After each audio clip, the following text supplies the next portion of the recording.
use services. It's about dignity, choice, and feeling heard every day. Welcome to The Caring View, the podcast where we elevate, educate, and celebrate social care. This year, we're going back to basics, giving managers and their teams the foundations to succeed.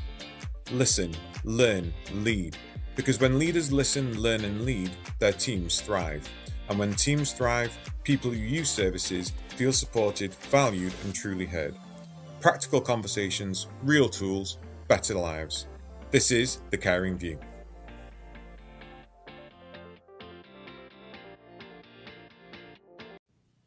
Good evening, and welcome to The Caring View, the online health and social care platform free to access to absolutely everybody. Could you hear the video then, Mark, on the intro? I could. It was a bit laggy, but I could hear it.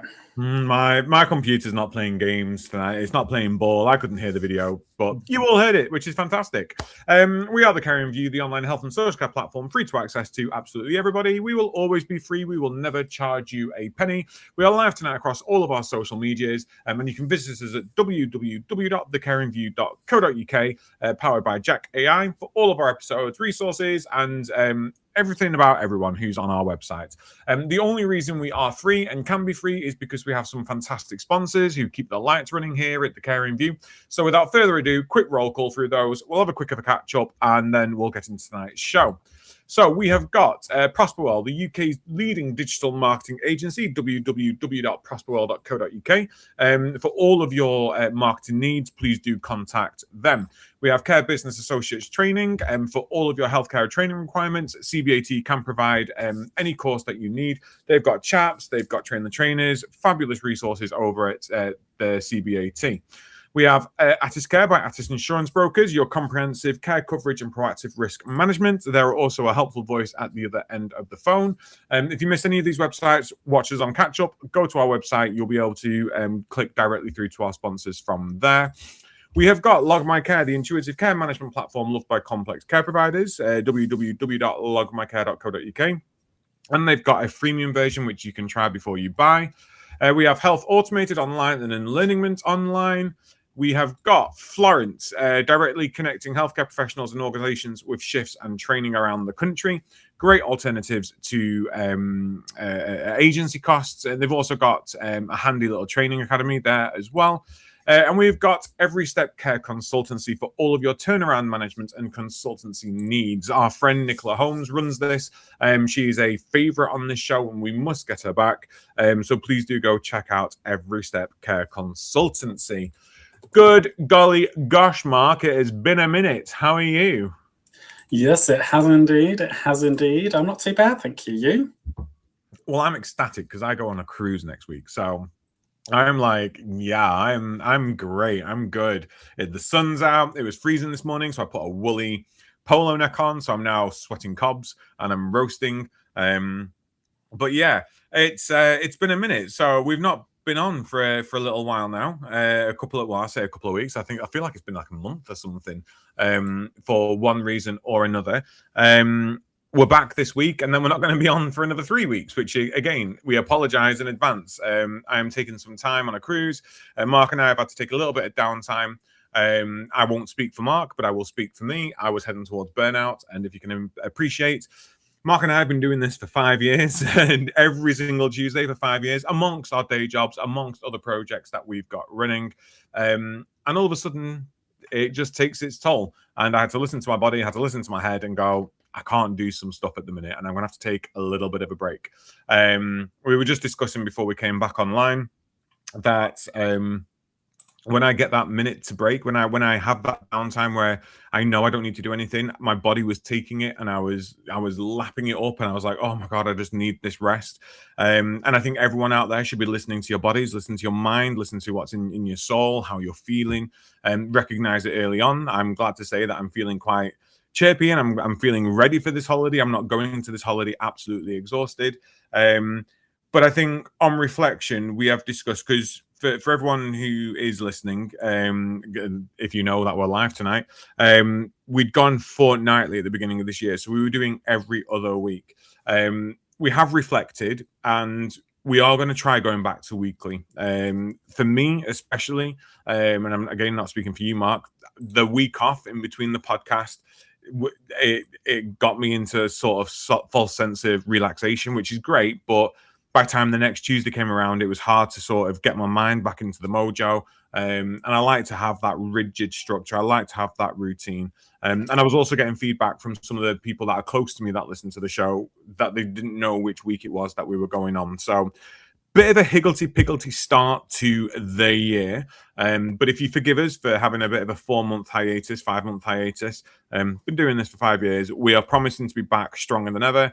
But it won't be until the 5th of May, because that'll be our next show after I come back from leave. Does that sound about right, Mark?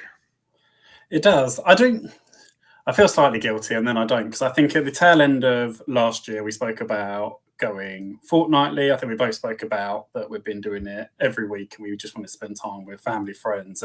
But I think you're absolutely right in terms of feel strange being fortnightly and not weekly. And I think it's just that routine, isn't it? You know, it's in your diary every week, turn up. And a bit like what you were saying, I've also had the same in terms of people saying, are you live this week or is it next week or what? Yeah, so I do feel guilty, don't feel guilty. I think the break's done us both good. Yeah. I think we hit the year off fortnightly, and then it kind of just, life got busy, and I think we probably took too many of the Tuesday evenings. I definitely did, to enjoy some of the things. So just as the sun is starting to shine again, we're gonna come back indoors every Tuesday evening. So I think it'll be good. We've got to get a plan together. We'll get back onto the marketing. We'll get back onto the social medias. We've got resources that we want to be able to bring to you. But yeah, it's been a bit of a sort of soul searching, healing period for us, and I think it's been very, very good. But we're committed to our sponsors, and we're committed to delivering to everyone else in social care for anyone that needs that free support. And I'm having more and more conversations with commissioners around the country who happen upon our show and go, "Oh my God, this is like really great, actually, and this is really, really useful." One got in touch with me and said, "That workforce dependency tool on your website is fab. We now use it in our home," which is wonderful and it's great. And that sort of reminds me about why we do what we do, because it is a sort of open source, free to access, no gatekeeping worth of knowledge and support. And I love coming on every Tuesday and learning from everyone who joins us on these shows. So yeah, I'm looking forward to it. So we last left off many, many moons ago. The same moon that Artemis has just flown around, which, oh my God, incredible, is so exciting. I'm such a space geek. I absolutely love it. So they were sending pictures back, and I'm just like, oh, it's fabulous, but I'm going to stay on track. So many, many moons ago, we finished off on an episode which was all around interviews, induction, recruitment, and onboarding. And we'd only just covered recruitment and the interview side of things. Really positive show, really, really well attended. So this week we're just going to finish off and discuss that onboarding side of things. We want to have a look at what creative onboarding looks like and how we can build confidence, competence, and retention. And we want to look at practical tools to be able to streamline the approach to onboarding. And finally, we want to have a look at like reflection. So how can we reflect on an onboarding process? How do we get our teams reflecting on them as well? So Mark, onboarding. So I think the first question to you, Adam, that I've got swirling in my head is digital or paper, because I do feel like we're in a very digital age, and I do feel like digital is very easy to onboard somebody through. So we're obviously talking post-interview point here, but e-learning has come in since the pandemic. It's very easy to then have a new starter sat at home, sat in your care home, sat in your office, whichever location it is, but to be very distant and removed from the team and just be clicking through and doing their mandatory professional training. So for you, is it a blended? Is it one? Is it the other? So, I mean, yeah, I'm all for digital. I'm all for e-learning. I think, so one thing I recognize is training costs are astronomical now. If you want to do on-site training, paid for time, etc., backfill your team, it's costing us a fortune. We're not getting the income we need in social care. We're not getting the rates rises from the councils. It's difficult. So I'm full full on for e-learning. I like new team members to complete their e-learning before they join us, because for me, I don't want their first couple of days in an organization to be sat there training. I don't want them sat there ticking through boxes and doing what have you. I also think for me, it's a bit of a quid pro quo. It's a lot of investment to hire somebody, to recruit somebody, and you want to be able to see that commitment from somebody. So if somebody completes all of their sort of mandatory training before they start, I'm all for it. I think it's great. I think it's a quid pro quo that shows that they are dedicated and they're committed and they're coming into this with a focused mind. What for me that allows then is, in that first week of induction, is to reflect on the learning they've had from that training. So, from all that e-learning that you've done, show us what it is that you've learned, how you're going to apply that to your role, and let's have a look at some of those competencies behind that.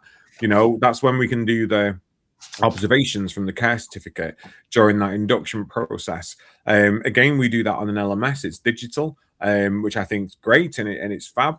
We have our induction books that we use, and they are available digital. Most people tend to print them off, because I think one thing I'm also acutely aware of is technology poverty. And as much as we all have devices, I have a fancy folding phone and all of that, not everyone's got a laptop, not everyone's got a computer, not everyone's got a tablet, not everyone's got a top market smartphone. So the more we rely on digital, the more we ostracize people who don't have that digital capacity at home. So I think for me, it has to be full on blended so that we can still be open and accommodating for people who don't have the access that others have. That being said, I don't think there should be a compromise on site around digital use, because I think if your service is a digital service, there needs to be a digital service, and either people need to be proficient, or you need to put support mechanisms in place for people who aren't technologically proficient to support them in that role. It shouldn't be a case of doing a blended approach at work, like, oh, we'll do half paper, half digital. No, that's what we're going to do. No. You need to make that decision, but then support people who aren't, say, digitally proficient in being able to complete the work the way that they need to. So, yeah, I'd say blended, 90% digital for the onboarding, with an element of paper for supporting people so that they can take stuff away, jot notes down on it and what have you. But then again, anything that's paper then gets digitized, loaded up and stored in our recruitment cloud. So it ends up being 100% digital with just a sort of paper transition at some point. What about you? Yeah, no, I think listening to you there, I'm completely the same. I think we live in a digital era. I think I'm pleased you mentioned competencies, because I think there are tools on the market now, and there are organisations that are coming on that are either backed by social care or haven't been backed, in terms of that social care background, that can help you bring some of those skills and qualifications over. So I think we had them on the show last year in terms of Me Passport. So an organisation where you can bring your recent training with you, so it actually avoids you having to redo it. And actually, what does that look like from a competency base? Actually, it saves you as an organisation money. It saves that person having to resit the same mandatory training again, even though they've might have just done it kind of 6 months ago. So competencies play a massive part. I think listening to you there around technology, I wrote down on my notepad here, just around, if you're, especially probably more so for home care, you probably give your home care workers a mobile phone device so that they can log in and log out of visits, but actually then you expect your staff to use that for their induction e-learning. Actually, that phone screen size is a nightmare to do e-learning on. So what does that look like for the new starter? Do you have tablets, or is there a laptop that they can take home and do their training on? So again, they're not just staring at a really small screen, having to move across the words, and just to make that a bit more of a streamlined process. I think just kind of going back, two things that I absolutely like. I don't do them in my current company, I'll be completely honest. Well, I do one of them in my current company, but the other I don't. But I love the idea. Is I worked for a company that in the interview they asked just a few random questions, and one of them was, what is your favorite chocolate bar, or what is your favorite snack bar? Or on the person's first day, you would have that favorite snack bar or chocolate bar for the person when they started, which I always really loved. one thing I do enjoy asking in the interview is, in your first year with us, what do you hope to achieve? And then I think this kind of draws us naturally into the next part of the conversation in terms of that. Once you've done your e-learning and your kind of that first stage of onboarding, actually setting up a regular supervision point from the start, but bringing in what they want to achieve right from the start, so that you can start having those development conversations. Because in that first supervision, as well as the kind of the touch point in terms of how you're getting on, blah, blah, blah, you can talk about, actually, this is what you told us in your interview. We're going to support you going forward. Where do you lack? What skills do you need? How can we support that with you? And how can you support yourself to achieve that goal in the kind of coming year? And I think it just sets off the tone very nicely in terms of, actually, you can grow and have a career with us. It's not just a tick box exercise that, we've spoken on the show many a time about how that supervision is just turned into a dull kind of, let's just do it. Actually, it gives it a real purpose. Yeah. No, I love that. I love that. And I think that, it is. It's week one, isn't it? So like day one, and I'm not going to say this is people out there, people listening, people not listening. But day one, I would hazard a guess, tends to look something like you walk through the door, you go to the office, and then you get handed a pile of paperwork, your contract, your job description, confidentiality agreement. If you do this, we'll sack you. If you do that, we'll sack you. If you do this, it's a breach of regulation. Don't do this, don't do that, don't do this, do that, do this, do that. And then you leave after, and probably a load of training in that. And you probably leave after day one thinking, Jesus, what am I doing? If I've got so many things that I could do wrong and get sacked with, and all I've done is paperwork today and then training. It's like, ugh, do I want to do that? You probably get answered by the door and they go, sorry, who are you? And you're like, oh, I'm new. Like I'm starting today. Oh, I didn't know you were starting today. Happens all the time. We see it all over the sector. It can be quite soul destroying when you join a new organization. So for me, one thing that I try and push and I advocate for is day one should be our heart and soul day. So I want to, if at all possible, try and get that paperwork completed before someone starts. I want that paperwork completed before they start. We've got it all on file so that actually day one, all that happens is we meet them at the door. We all know that person's starting today. We've got a new member starting. This is their name. This is what they're going to be doing. And then day one, they spend a portion with the manager or their buddy, the senior nurses. They go around, they meet the residents, they meet the people who live there, the people who use the services. They get to observe a little bit about the home, get to understand what we're all about. We go through our visions, our values, what our sort of goals are. And then we plan out the rest of the week. So like this is day one. It's a heart and soul day. This is like get to know us. We'll get to know you. Let's get along. And then what we're going to do for the rest of the week, which is shadowing, but we explain it. We talk about what the shadowing is going to cover. We've got a robust induction plan, which we run through over a 12-week period. And for the first 4 weeks of that person's induction, we have a sort of reflective supervision each week. So throughout their induction period in their induction book, what went well this week? What didn't go so well this week? What do I want to know more of? What do I think I've excelled at? Some reflecting points. What lessons have I learned this week? So that when they go into that sort of end of week supervision for that week's part of their induction, they've got all their thoughts down on paper or digital, depending on how they want to fill it out, so that they can speak through them. And for me, it's all about that. That first 4 weeks especially is around learning and understanding who somebody is and what they're taking away from that role and what they may need some more support in. Yeah, we temper down the supervisions after the first 4 weeks, and we do them every 4 weeks after that.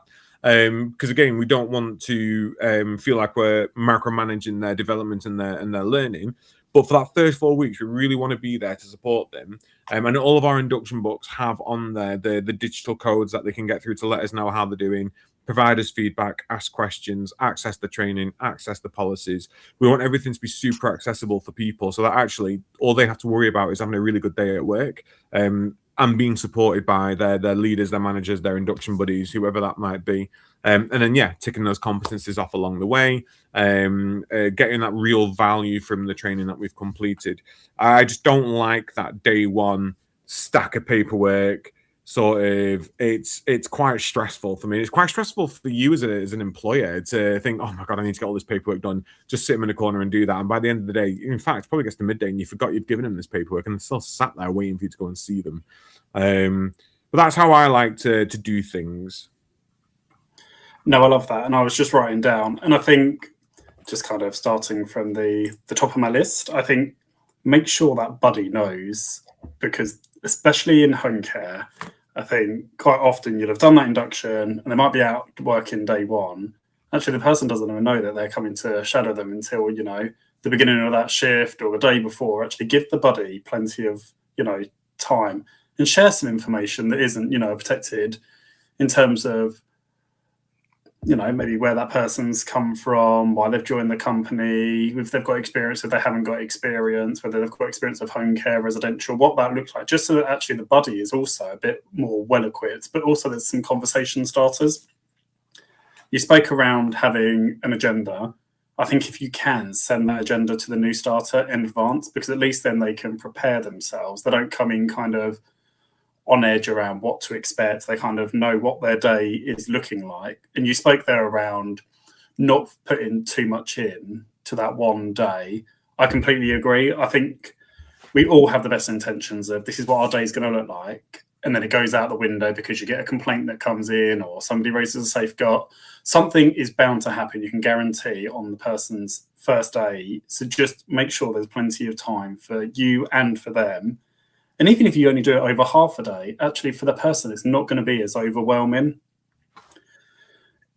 One thing I did write down, which kind of ties in before they start, if you've got a long period between the person going for an interview and them starting, is to do touch points. And I think one thing that I've done really well, or I've seen done really well, is using a system called Loom, where you can upload a video. And I suppose nowadays you could probably easily do it on WhatsApp if you've got the person's consent.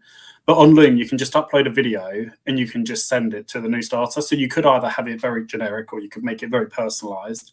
But it sends it in a text message and a link, and then they open the link and it just opens the video. And it could just be from either their buddy, it could be from the registered manager, it could be from the director, just, a check-in, hope it's going okay, really looking forward to you joining the team. Just because what you want is that engagement, and there's no reason why you can't do that once they start. I think where I am currently, we use a internal communication system, but it allows us to have what they called onboarding stories. So for the first 5 days of somebody's new onboarding, it just pops up a notification and they get a video. So on day one, it's just around the values of the organization. Day 2 is a video of the registered manager for the service, just talking and welcoming them to the team. Day 3, they get a video of me. Day 4, they get a video of the managing director. And then day 5, they just get a generic video about the organization, kind of how to operate the wider communication hub, and just some finer details in terms of if they need anything. Only other tip, if you've got somebody joining, and I'm just thinking more so maybe a senior care worker or a deputy manager, or even if you're an organization that has got a lot of meetings and it's on somebody's first few days, do not drop them in the middle of that meeting. A, they're going to be bloody nervous. B, they're not going to know the organization or the people you're supporting well enough. Do not put them on the spot, because it's going to make them feel really uncomfortable. And the other thing I wrote down was just about the end of the day check-in that you mentioned, because I think that's vital. I think it doesn't need to be anything heavy, just how have you found today?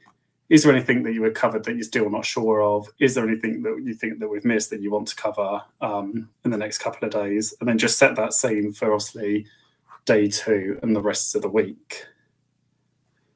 So in terms of, go on, Adam, are you going to say something? No, I was just going to say I'm making so many notes right now because I think some of these really great ideas.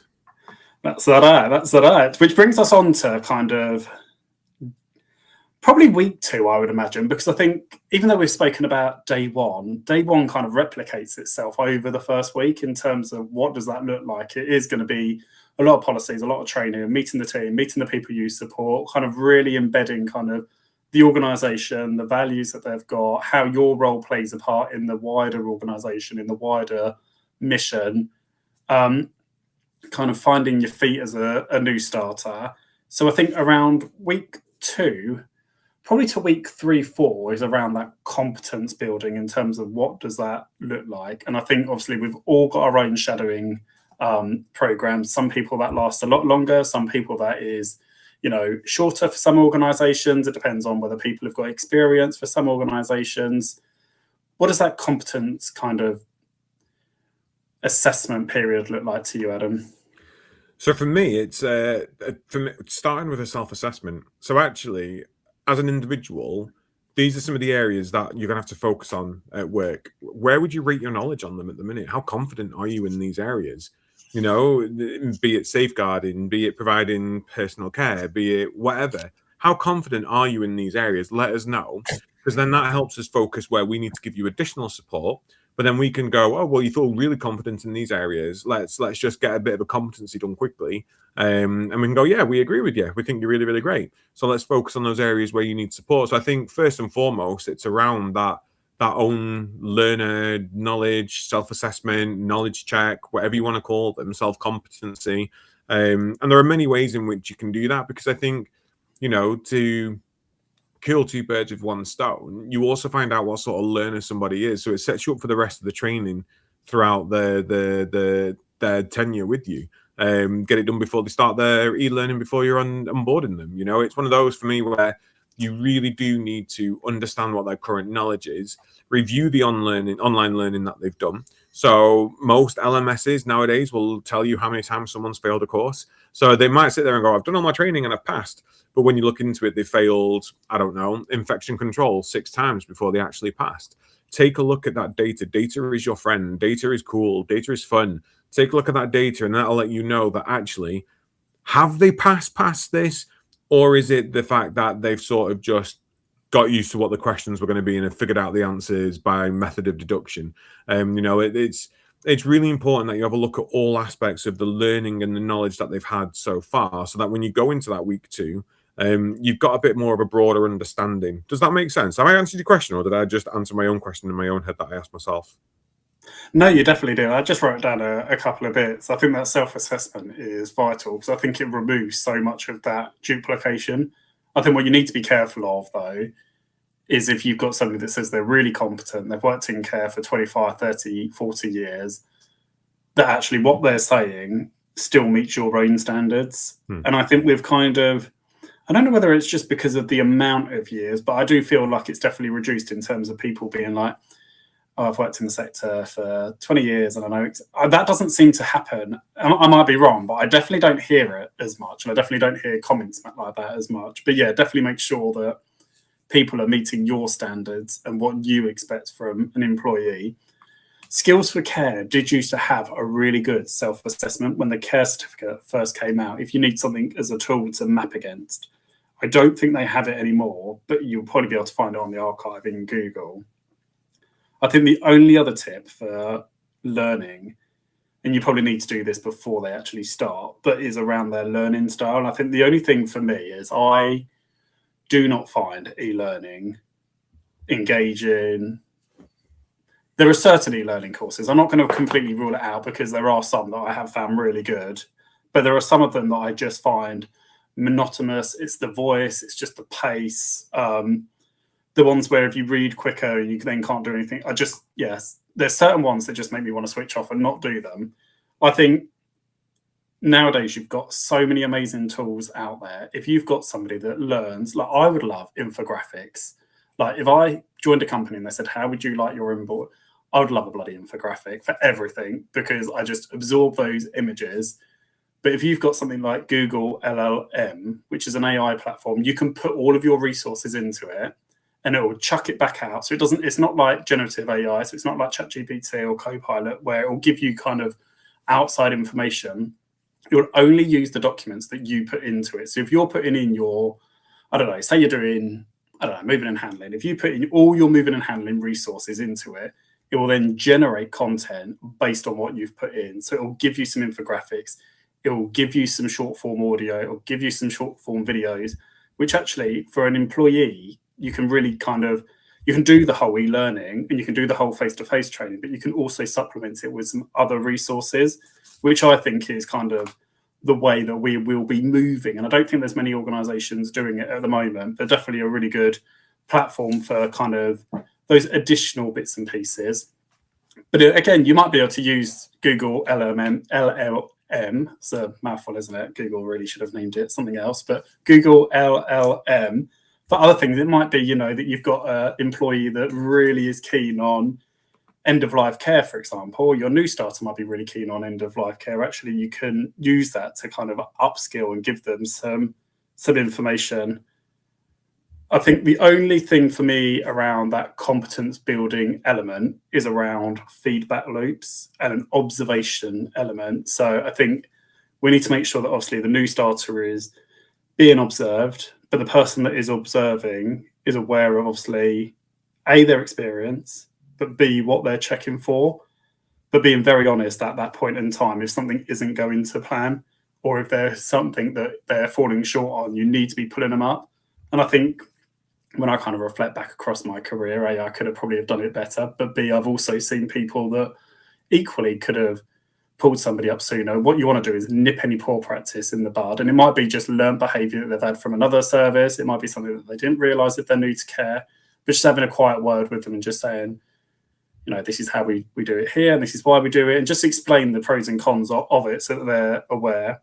And I think then just a wider, larger feedback loop just to encapsulate kind of that day, that week in terms of what you've seen, how it's gone, but also get the new starters feeling and reactions and thoughts and everything around how they've found kind of that observation, And again, do not put them with somebody that is, A, really negative, B, really, overbearing. Put them with somebody that is going to be friendly, approachable, is going to give them constructive feedback.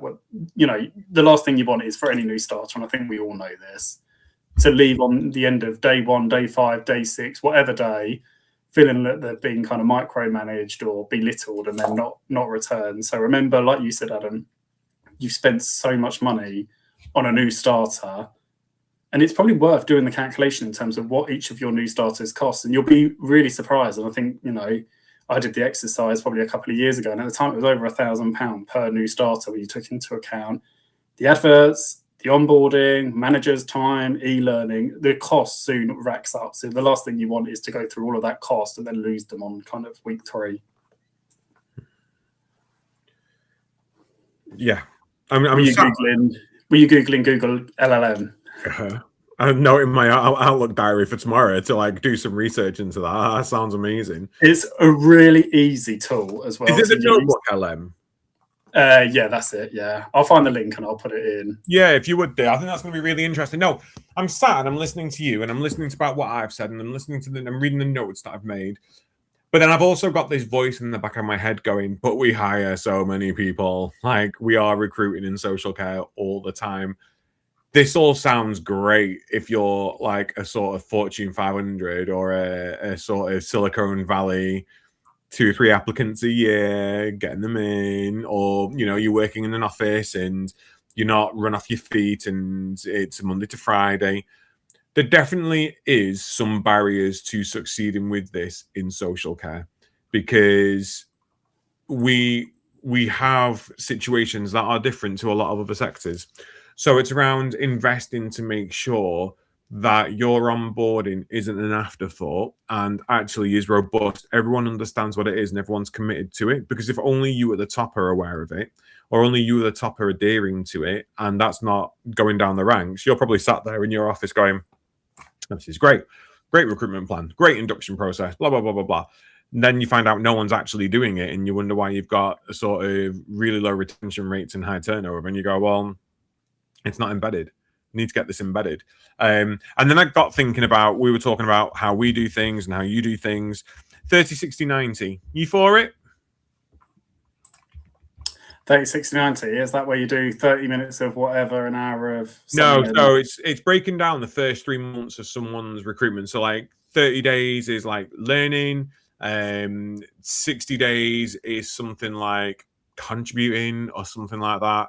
And then like 90 days is the leading aspect of it. So it's like breaking down that first 3 months of someone's employment into those different areas, so that the first 30 days of the first 4 weeks, like I said at the beginning of the induction process, is literally their learning period. We do weekly meetings, we do reflection pieces, we make sure most of the learning's done within that period. That's our sort of learning side of things. So then the next month is focused really on, I'm going to say, contributing. So the next month we focus on, right, putting what they've got into practice. How are they supporting? How are they getting involved? And the last 30 being the leading side of things. And are they able and confident and competent enough in our industry to be able to go off and do what they need to do without that additional support alongside them potentially? Again, it's another, I don't know, maybe it's another process that works better in office buildings and what have you, but it's an interesting way to break down the induction onboarding process to sort of a different way of viewing it potentially, if that makes sense. I can definitely get behind any concept, 30, 60, 90, 20, 48, whatever it might be, as long as it's done, drop my pen, as long as it's done well. And I think when you spoke about that originally, and you're like, no, that's not it. I was thinking, is it the 30 days? Like the first 30 days, I think if you Google are the most important to a new starter, if you can get them through the 30 days, they're likely to stay with you. What I would say is, regardless of whatever you're using, it's got to be embedded, and all of your staff in the process have got to have that buy-in, and you've got to make sure that it is embedded into your policies, it's embedded into those procedures, into that onboarding. There is absolutely no point in investing in, the first 30 days or 30, 60, 90 if you've got no tools and resources that kind of form that boundary, because it just falls to SH1T very quickly. But that being said, I do think there is a huge need around that cultural alignment piece. I think, you have worked in social care for a long time, and I think you can build really strong relationships with the people that you're working with, the people that you're supporting. I think most of us working in the sector are empaths, so we're naturally wanting to support people. But there will be people that we just do not gel with for whatever reason. And I think it's not, and I think if you worked in IT, all of you probably love IT. That's your kind of common goal. I think social care, probably like healthcare, there's people that are joining from all walks of life, all different backgrounds, all with that common goal of supporting somebody, but not necessarily sharing the same visions and values. And you need to make sure that, once you've got that culture that you want within your organization, that new person coming into it is aware of what that culture is aware of, why you do certain things, the expectations. And I think that expectations is key around nipping any poor behavior in the bud really quickly, both from your existing staff, but also new members of staff, and maintaining that kind of harmony that you want as an organization, because we all know that you can have an amazing team, amazing culture, and you bring one person in and you just change that dynamic so quickly. And if you're not nipping it in the bud, it manifests so quickly that before you know, it's rippling throughout your organization. I think you touched on it, is around your new starter and how they feel connected with the organization, but also with the team. And I think there's a part here, small organizations probably do it really well. I think when I kind of reflect on working in a small, medium size and kind of a larger one, is that presence of your senior management team. And I think, larger organizations, you'll see it in your staff surveys, you'll hear it from your frontline staff. You need to make sure that as a registered manager, as a senior manager, that you are present and that you're on the floor. And it doesn't need to be every week, but how does that feed in? Are you doing senior updates once a week to all staff? Are you doing emails to all staff? And do these new members of staff, but even your existing staff, do they feel connected with your senior team and the direction that the organisation is going? Yeah. What does that bring us on to? Retention, I think. How do we keep them? We're doing all of this. How do we? For me, and I'm going to be quite honest here, I don't think retention is a tangible thing. I don't think retention is retention for me is like the concept of time. So, like, time exists, and we all know time exists because we created it. We created time. There's not like a clock up there in the heavens which ticks by. We've put a method of measuring time together. When it comes to retention, for me, there isn't any one way to achieve retention. Retention isn't just something you can apply. It's not, you can't get your hands on it. Retention is your interview process. It is your onboarding process. It is your internal culture. It is your values. It is your leadership style. It is the way you curate an environment or curate a culture. It is the value and the worth they're getting from a job. It is the ongoing support. It is the quality of the training. It is um, the benefits that they get from an organization. It is the pay. It is your annual leave. It is the work-life balance. It's all of that. So for me, I can tell you what I try and do to maintain retention. But for me, that works and applies to my organization because of the stuff we have in place, because of our culture. It might not be something that you'd be able to just lift and go and do yourself because your culture might be totally different. And for me, retention is the final goal. Retention for me is that end point of everything you've done up until now. If this was a series, if this was a workshop, and we were delivering it as recruitment, onboarding, culture, supervisions, employee well-being, all of that, the final chapter would be retention, because we'd be speaking about retention all the way through. What, identifying from your leavers interviews or your leavers surveys, depending on which you do, you might do both. Identifying the themes and trends in there helps. Why are people leaving our organization? We can understand that. We can apply something to it. But then again, that is a different method of retention because everyone's going to be saying a different thing for leavers. So 90% of people might be saying, I'm leaving because the pay's naff. Right, well, pay is affecting your retention. I'm leaving because I don't get on with the manager. Right, well, your management and your leadership is affecting retention. There are too many variables for me to be able to pick out and go, this is what gives you good retention, because retention is affected by that holistic approach to a healthy, safe work environment. Work should be a safe space for all of us. Work should be a place where we go and we get to be able to be who we are naturally, enjoy what we do, succeed in our careers, and then go home at the end of the day proud. And I think if someone's not able to do that, then something is affecting that, which is going to give you bad retention. But I can't tell you what it is because I don't know what your variables are. Is that a cop out? No, I don't think so. And I was just googling. I think you're spot on. I think it does look different in every organization. I think for me, retention is around feeling part of something. It doesn't even need to be part of something big, but that, I don't know, I've always been very heavy on my values and in terms of working for organizations that share them. So I think for me, it's a joint alignment between the organization I work for, the values that I hold. And as long as that's kind of there and I've got the trust and bits and pieces, then for me, I feel retained.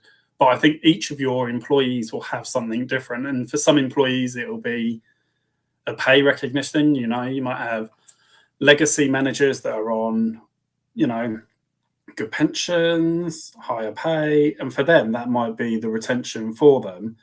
For some people, it might be the development, especially if you've had somebody that's come new into care and you've put them through the kind of the level 2 and the qualifications and you're upskilling them and they've got a really good career pathway with you. I think for those employers, that development and how you progress them within the organization is going to be what retains them. So I think you need to understand it from each individual.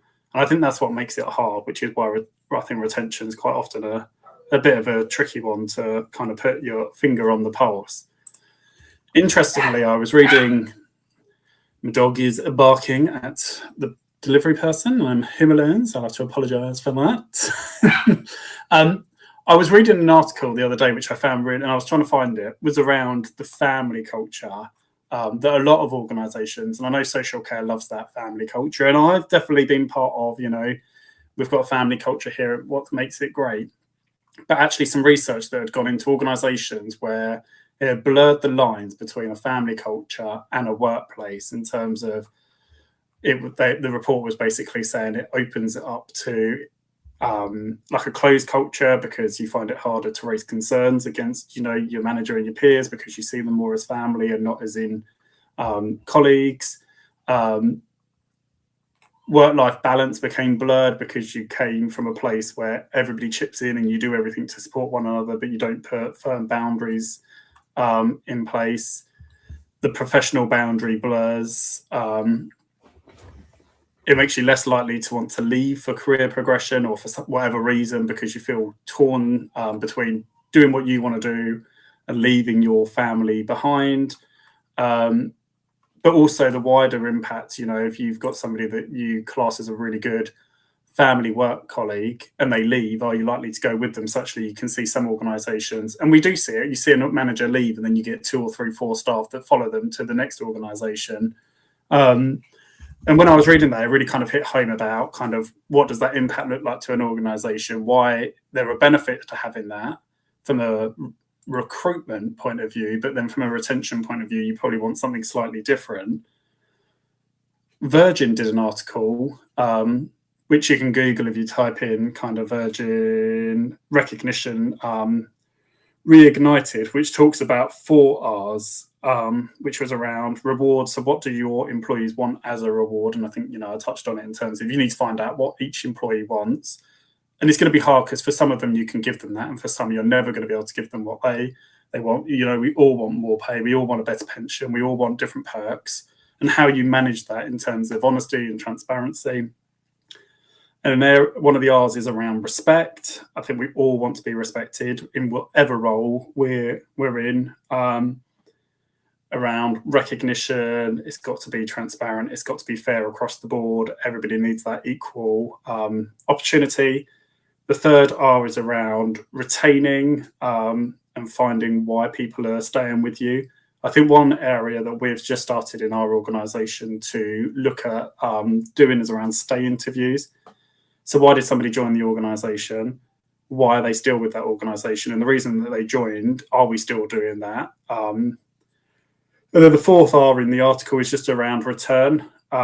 And that recognition piece and the wider, that employee feeling like they're part of that wider journey that the organisation's on, and the role they're playing is fulfilling and helping the organisation achieves their goal. But it's got quite a lot of kind of pitfalls for organisations to join, which I found really interesting, but quite easy to fall into. And I think obviously the biggest one is around communication, because I think everything, whatever lesson learned you do, a lot of it comes back down to there was a lack of communication from somebody at some point.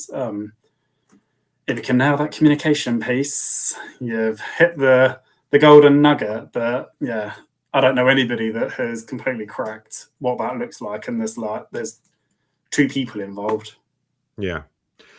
Communication is the biggest thing, and that is the biggest area where people will fail the majority of the time is communication. Are you using the right communication methods at work? Are you sending everything via email or by internet or by message, or are you having conversations? Are you picking up the phone? People are afraid to make phone calls nowadays, which I find utterly bizarre. Like, I hate emails. I'm quite open at work about it now as well. I'm like, if you want to contact me, phone me or send me a Teams message, because my emails are just horrid and I don't have time to sit there reading War and Peace. And it's not that I don't value your communication to me. I just think sometimes when people sit and write an email, and this isn't reflecting on my work, this is just reflecting on people.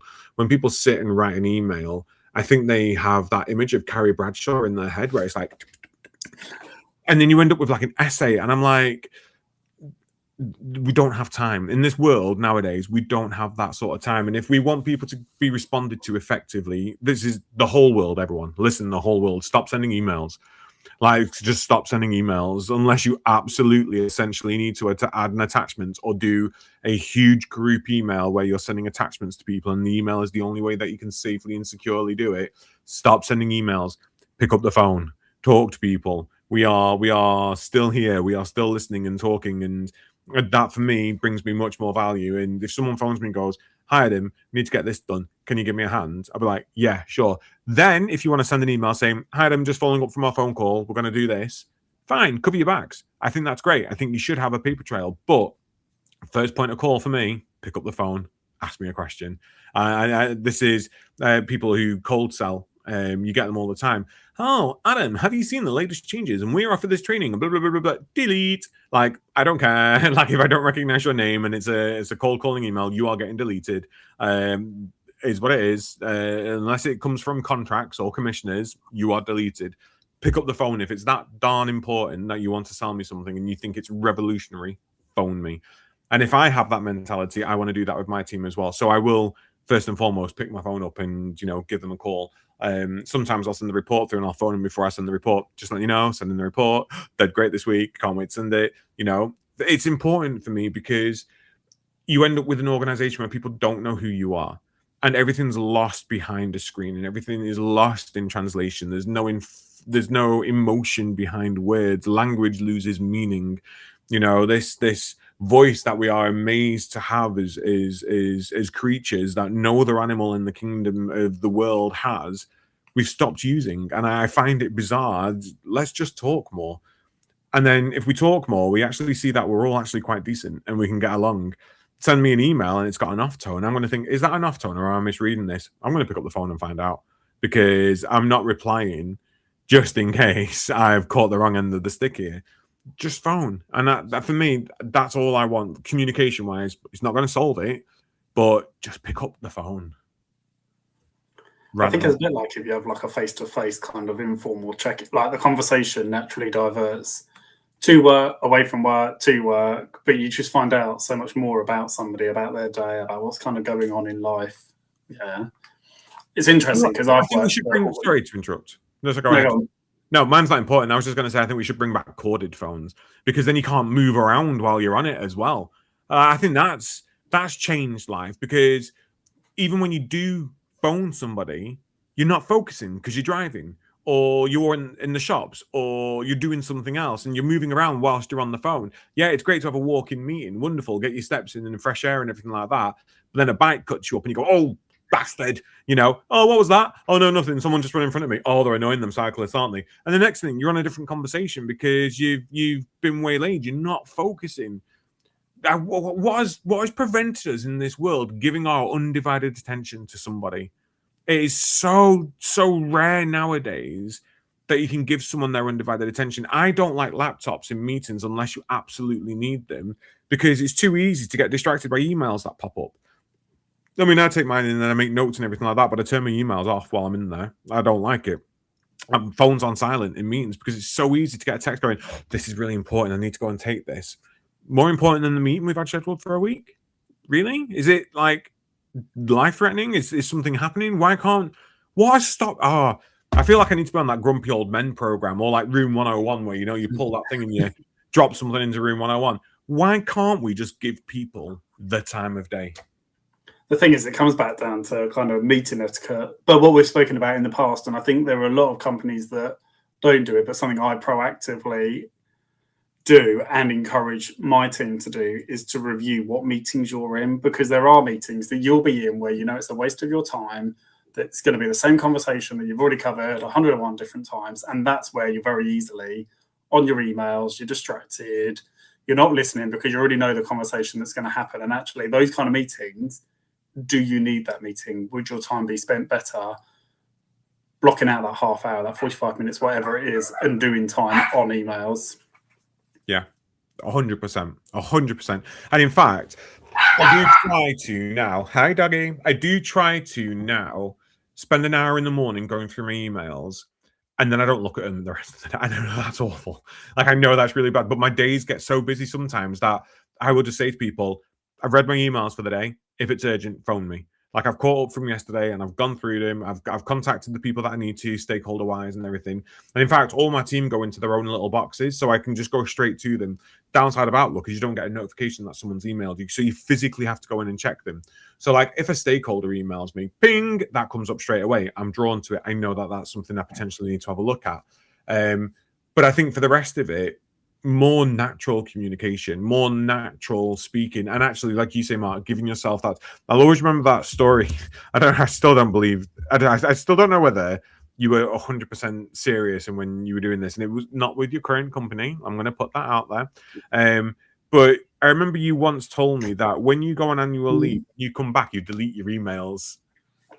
Yeah, every company I've worked for, bar the company that I'm with now that do not allow it, every company I've put is an out of office that is very clear that I'm out of office from this date to this date. These are the people you can contact if it's an emergency. And if it is anything urgent or that you need a response for, please re-email me on X date, because I will be not checking emails. And when you come back, you can just select all your emails from that period you're off, move them if you want an audit trail, so you've got them in case there is anything. But if not, just delete them. And I always used to just delete them. And you would get a couple that would come through after the, but the majority of them, it would just be emails that, like, I look at where I am now. I go off for a week. I reckon I have easily about 300-400 emails when I come back. Like, the amount of emails is absolutely insane. And it takes me a whole week to catch back up, to the point where I don't go on holiday. Well, I do go on holiday, but I do not go on holiday and not check my emails. I do not, just go away for the weekend, and not because the amount, even in one weekend, I probably get about 30 emails in terms of handovers from the 3 teams that I oversee, emails from whoever else is working and catching up at the weekend. Yeah, I tried doing what you do and check it in the morning or check it in the afternoon, and I tried having scheduled. And you need that kind of routine.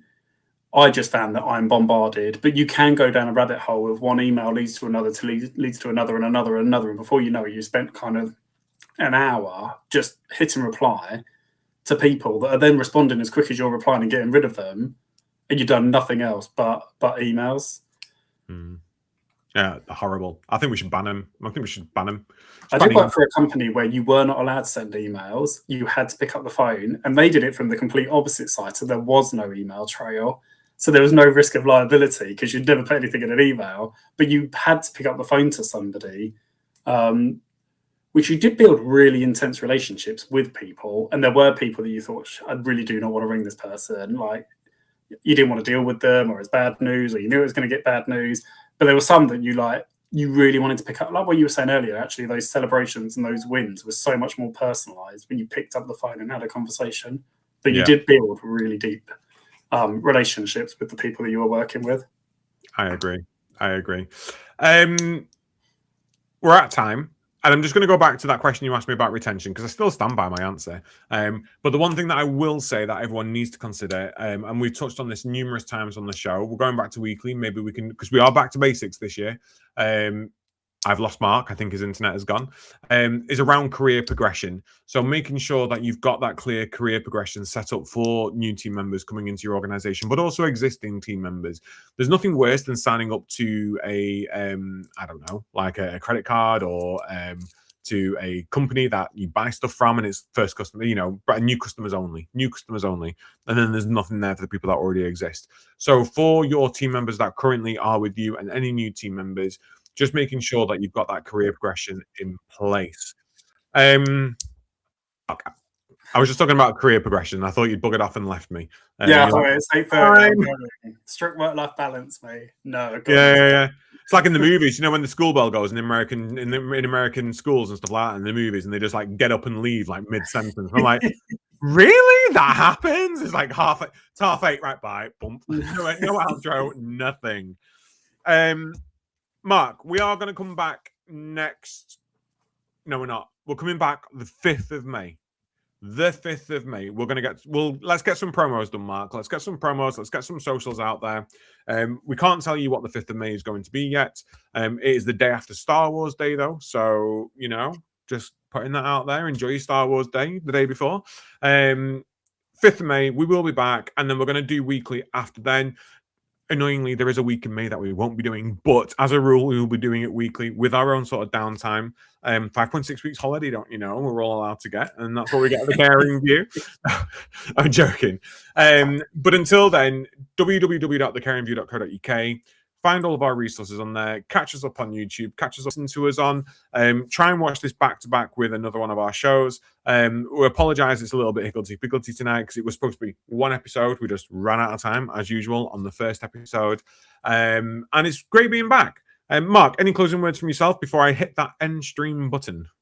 No, I've really enjoyed tonight. I know it was obviously a follow-on from the one that we did a few weeks back, but I think there's been some amazing bits and pieces. And I think, like you said, actually, I end up writing so many bits and pieces down that, I can take back. And I know we've said it many a times on the show. I think the teams hate it because I send them 101 ideas, but it's also good for me to refresh on topics. So, no, thank you very much. I've had a great evening. Fabulous. Right. Well, I will bid you all adieu for 3 weeks because she's going on a cruise. Enjoy. Oh, I can't wait. I've got all my outfits and everything. I actually bought a suit to fly in because I read that Ryanair article where it was like, oh, people should like dress up to go on planes nowadays because like, let's bring culture back. And I'm like, oh, I'm for that. Oh, yeah. Like I actually went and bought a suit just for the plane. I'm for it. I'm so excited. I got my new wig as well. That's arrived today. So I'm going to get that installed this weekend. So she looks gorgeous for the cruise. But yes, back 5th of May. Godspeed, everybody. Artemis are on the way home. I have to say this. I hope they have a safe journey. You are? I said fake news. I love watching the conspiracy. It's hilarious watching it because they're like, everyone's like, this is the moon from my window, but the moon from Artemis. Why is it so small? And I'm like, did you fail like physics and stuff at school? Because it's quite evident around refraction and light and all of that. And it's just, honestly, it makes me laugh. And they're like, but why we I just absolutely love it because they're like, you can't break out of the firmament. You can't leave the atmosphere. Look, the moon's flat.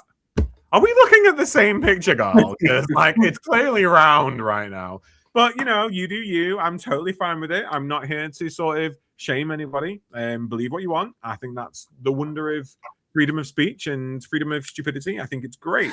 But until then, we'll see you on the 5th. Godspeed, Artemis, and we'll see you then. Take care. See you later.